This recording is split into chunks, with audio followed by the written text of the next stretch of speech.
dünyasından herkese merhabalar diliyorum. Kanalıma hoş geldiniz. Ben Sibel. Bugün sizlere çok güzel bir motif göstereceğim. Bu motifle her türlü çalışmayı yapabilirsiniz. Ben bu motifleri kullanarak böyle bir tablet kılıfı hazırladım. Gayet de güzel oldu. Yani şu şekilde kapatılıyor. 2 tane düğme diktim. 8 tane motiften oluşuyor bu tablet kılıfımız. Gayet güzel ve hoş bir kılıf oldu diye düşünüyorum. Hadi hemen motifimizin yapımına başlayalım. Motifimizi başlarken sihirli halka içerisinde de başlayabilirsiniz. Ben zincir çekerek başlamayı daha uygun buluyorum. 1, 2, 3, 4. 4 tane zincir çektim. En baştaki zincirin içerisine batıyorum ve burada bir halkayı oluşturuyorum. Bu ipimi de aralarda götürerek kaybedeceğim için buraya bir tane zincir çektim. Yukarıya çıkarken isterseniz 2 ya da 3 zincirle ya da benim yaptığım yöntemle tüm videolarımda bunu görebilirsiniz. Hep yukarıya bu şekilde çıkıyorum. Bir tane ikili trabzanımı yapmış oldum. Şimdi yanına 2 tane daha ikili trabzan yapıyorum. Burada 3 tane ikili trabzanımız oldu. Arada şimdi 3 tane zincir, tekrar üzerine ilmek atıp 3 tane ikili trabzan yapıyorum. Arada 3 tane zincir, tekrar.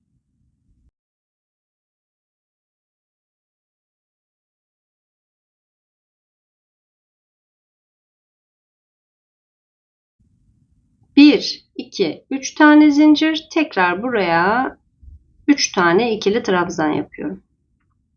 3 tane ikili trabzan, aralarında 3 zincir, toplamda böyle 4 tane köşemiz olacak. Üzerine ilmeğimi atıyorum. Hemen köşedekine batarak buraya ikili trabzan yapıyorum. Buradaki köşeyi bu şekilde oluşturacağım. İsterseniz siz 2 tane zincirle buraya gelip daha sonra şu köşeye de gelebilirsiniz. Bu da bir yöntem. Şimdi yukarıya çıkıyorum. Çıktım. Bu yukarıya çıktığımız ikili trabzan. Üzerine 2 tane ilmek atıyorum.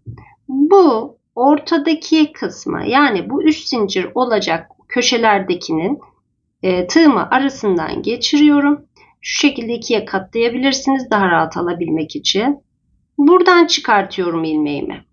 Önce 2 tanesini alıyorum. Sonra diğer 2 tanesini ve son 2'yi de alarak üçlü trabzanımı yapıyorum. Üzerine ilmek atıyorum ve aynı yere tekrar bir tane daha ikili trabzan yapıyorum. Şimdi bunu yaptıktan sonra arada hiç zincir çekmeden tekrar üzerine ilmek atıyorum ve buradaki köşeye geliyorum. Köşeye ikili trabzan yapıyorum. Üzerine 2 tane ilmek atıyorum ve tekrar aynı şekilde buradan üçlü trabzan yapmam lazım. Tam ortadaki halkanın içerisinden tığımı çıkartıyorum. Önce 2, sonra 2 ve son 2. Trabzanımı yaptım. Üzerine ilmek attım ve tekrar aynı yere bir tane daha ikili trabzan yapıyorum. Aslında biz normalde ne yaparız köşelerde? 3 tane üçlü trabzan yapıp arada 3 zincir, tekrar aynı yuvaya 3 tane trabzan yapıyoruz. Bu sefer aynı işlemi yine yapıyoruz fakat ortadakini üçlü trabzan olarak yapıyoruz. Arada 3 tane zincir. Tekrar üzerine ilmek atıyorum ve buraya hemen bir köşe yapıyorum. Önce ikili trabzan, sonra üzerine ilmek atıyorum ve tekrar aynı yere üçlü trabzan yapıyorum. 1, 2, 3. Üzerine ilmek atıyorum. Hala aynı yerdeyim. Tekrar içeriye ikili trabzan. Burada köşemiz oluşmuş oldu. Şimdi şuradaki köşenin yarısını yaptık. Diğer yarısını da bitiminde gerçekleştireceğiz. İlmek atmıyoruz, zincir çekmiyoruz. Zincir çekmiyoruz. Üzerine ilmek atıyorum ve tekrar diğer köşeye geçiyorum. Köşeyi yaptıktan sonra üzerine ilmeğimi atıyorum ve diğer 3 zincirin içerisine geçiyorum. Arada zincirimiz yok. Üzerine 2 tane ilmek atıyorum ve yine aynı şekilde burada üçlü trabzanımızı yapacağız. Tığımızı bu şekilde geçiriyorum. Önce 2, sonra 2, yine 2. Üçlü trabzanımızı yaptık. Üzerine ilmek attım. Tekrar ikili trabzan. Köşemizin yarısını yaptık. Arada 3 tane zincir, Tekrar üzerine ilmek atıyorum. İkili trabzan. Birincisi ve sonuncusu ikili trabzan. Ortadaki de üçlü trabzan olacak. Üzerine 2 tane ilmeğimi attım. Tekrar aynı yerden aynı işlemi yapıyorum.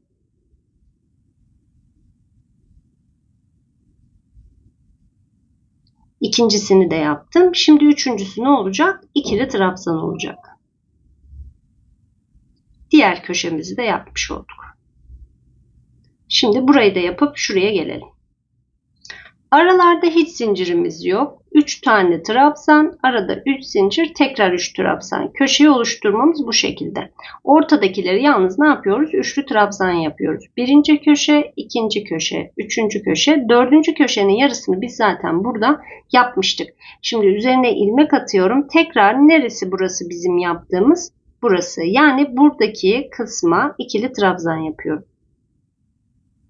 İkincisini ne yapıyoruz? Üçlü trabzan yapıyoruz. Yine aynı şekilde içeriden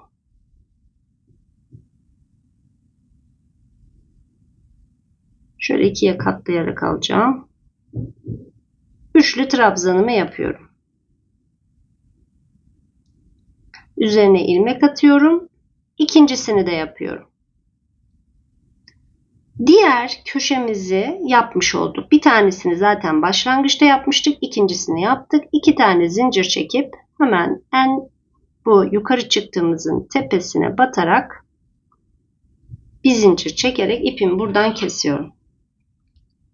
Bu motifi yaparken istediğiniz kadar büyütebilirsiniz. Çünkü bundan sonraki yapacağımız her sıra aynı işlemden oluşacak. Diğer ipime geçtim.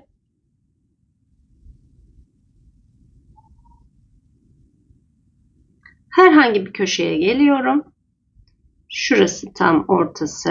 Buraya ikili trabzanımı yapıyorum. Bir tanesi ikili trabzandı. İkincisi ne olacak? Üçlü trabzan olacak. Hemen üzerine 2 tane ilmeğimi attım. Bu sefer ne yapacağız? Taburaya gelmiyoruz. Ne yapıyoruz? Alttakinin şuradaki 3 zincirinin içerisine batıyoruz. Yani buradan tığımı geçiriyorum.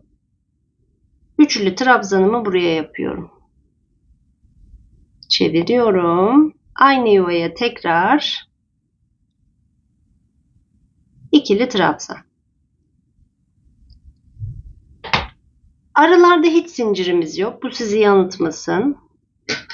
İpimizi de keselim. Köşemizin yarısını yaptık. Diğer yarısını da dönüşte bitireceğiz. Üzerine ilmek atıyorum ve diğer bu ikisinin arasına hiç ilmeksiz geçmiştik. Tam bu ikisinin arasına, yani iki köşenin arasına ikili trabzanımı yapıyorum.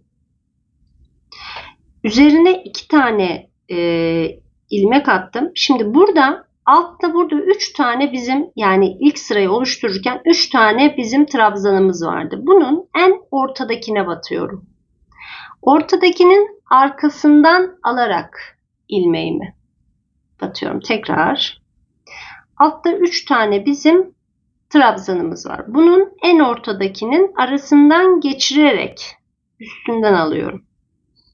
Ve üçlü trabzanımı bu şekilde yapıyorum. Burası köşe olmayacağı için yanına bir tane daha ikili trabzan yaparak köşeye geçiyorum. Köşeye geçerken üzerine ilmek atıp arada zincir yok. Geçtim. Üzerine 2 tane zincir. Şimdi burada ne yapıyoruz yine? Şuradaki kısma 2'ye katladım. Hemen buraya üçlü trabzan. Aynı yere ikili trabzan. Köşemizin yarısını oluşturduk. 3 tane zincir çekiyorum ve aynı işlemi tekrar yapıyorum. Yani buraya önce ikili trabzan, üzerine 2 tane ilmek atıyorum.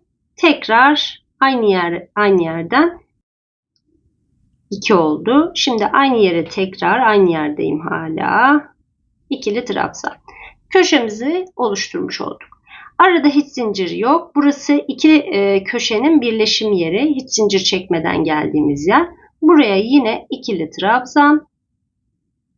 Üzerine 2 tane ilmek atıyorum. Alttaki 3 tanenin ortasındakine. İkincisine yani. Şu şekilde tığımı geçiriyorum arasından. Üçlü trabzanımı yapıyorum. Tekrar aynı yuvaya ikili trabzan. Ve tekrar köşe. Yani köşe aralarda bir tane olacak. Buraya kadar geliyorum. Köşemiz, köşemiz, köşemiz, aralarda birer tane ve şimdi tekrar köşeye geldim. Üzerine ilmek attım. Bu ilk şu kısma hemen ikili trabzanımı yapıyorum. Üzerine 2 tane ilmek atıyorum. Hemen alttakinden tekrar üçlü trabzan. Üzerine ilmek atıyorum. Tekrar ikili trabzan. Köşemizi yapmış olduk. Köşemizi yaptıktan sonra isterseniz 2 tane zincir çekip buraya gelip tekrar şuradan devam edebilirsiniz.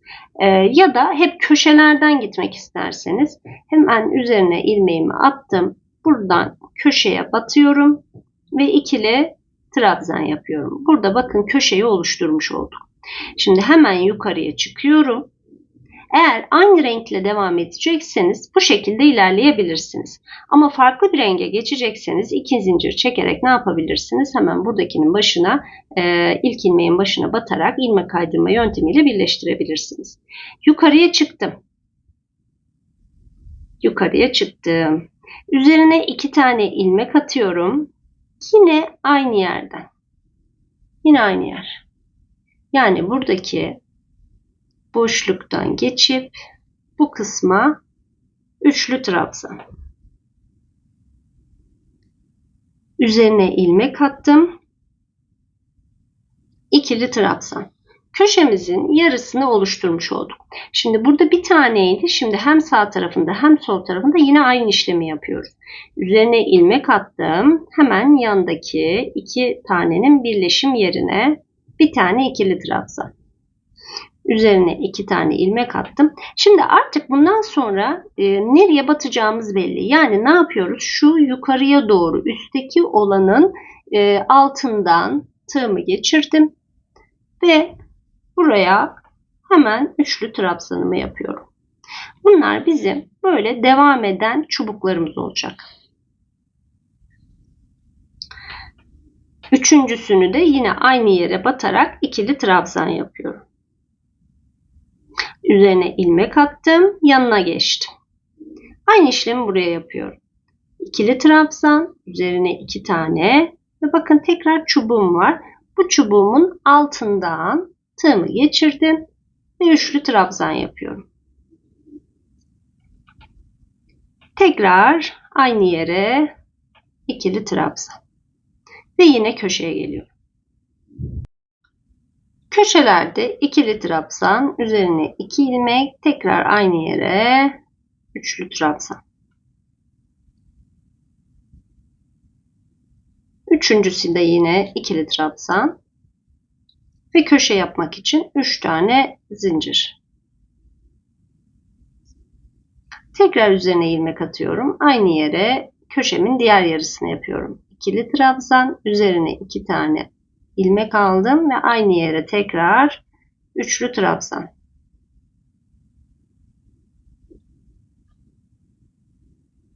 Tekrar aynı yere ikili trabzan yapıyorum.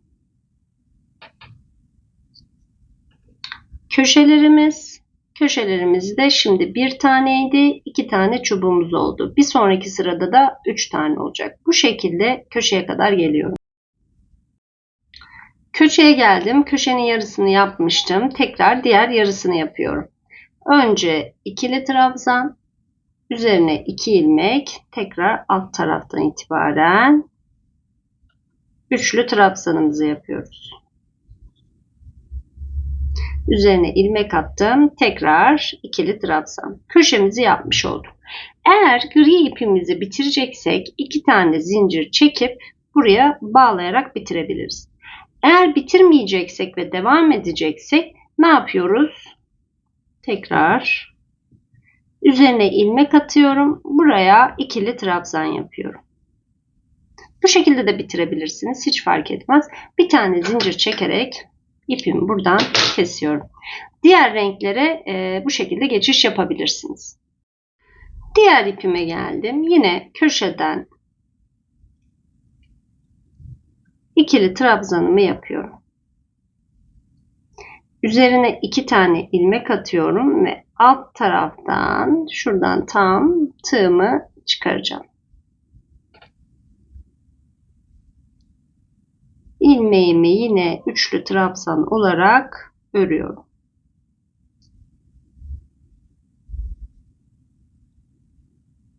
Aynı yere tekrar ikili trabzan yapıyorum.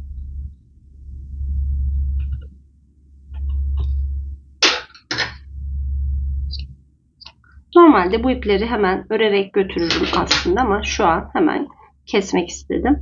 Üzerine ilmek atıyorum. Aralarda zincirimiz yok. Hemen bu köşeyle yanındakinin arasına, yani tam bu kısmı. Önce ikili trabzan, üzerine 2 tane ilmek attım. Çubuğumuz bakın altta gözüküyor zaten. Bir alt sıradaki çubuğun içinden geçiriyorum. İçinden geçirdim ve üçlü trabzanımı yapıyorum. Tekrar aynı yere ikili trabzan.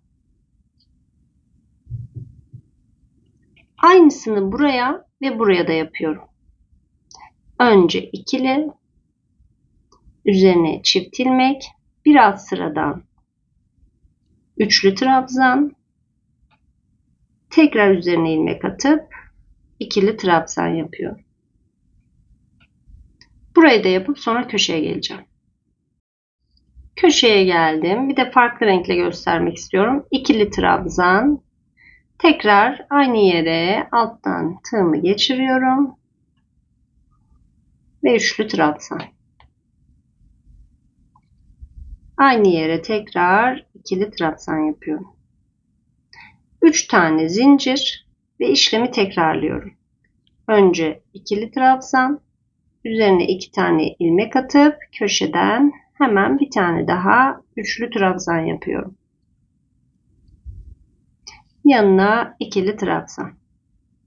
Köşemizi oluşturmuş olduk. Tekrar ilerliyorum. Yani bu kısımlar yine aynıydı. Önce ikili trabzan, alttakinden boşluk, bakın tığımı geçirdim ve üçlü trabzan. Ve tekrar aynı yere ikili trabzan. Bu şekilde köşeye kadar geliyorum. Köşeye geldim. Köşede sadece yarısını yapıp ilerlediğimiz için diğer köşesini burada yapıyorum. Başka bir renge ipe geçmek istemiyorum. O yüzden hemen 2 tane zincir çekip karşı tarafa bağlıyorum. Bir tane zincirle ipimi buradan kesiyorum. Bu ipimi de hiçbir zaman buradan kesmiyorum ve aralarda götürerek kaybediyorum. Burada önemli olan hangi renk ipi ne kadar sıklıkla yapmak istiyorsanız tamamıyla sizin tercihinize bağlı olarak yapabilirsiniz. 2 tane krem rengi, 2 tane gri, 1 tane de mor lila rengi yaptım burada. Bu çalışmayı yaparken her renkten ikişer sıra ördüm. 2 beyaz, 2 mavi, 2 gri, 2 tane de yeşil. Daha sonrasında da ikisini bir araya tuttum. Normal sık iğne ile bu şekilde birleştirdim.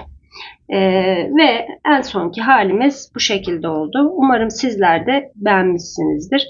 Bir sonraki tasarımımda tekrar buluşmak dileğiyle. Kendinize çok iyi bakın. Hoşça kalın.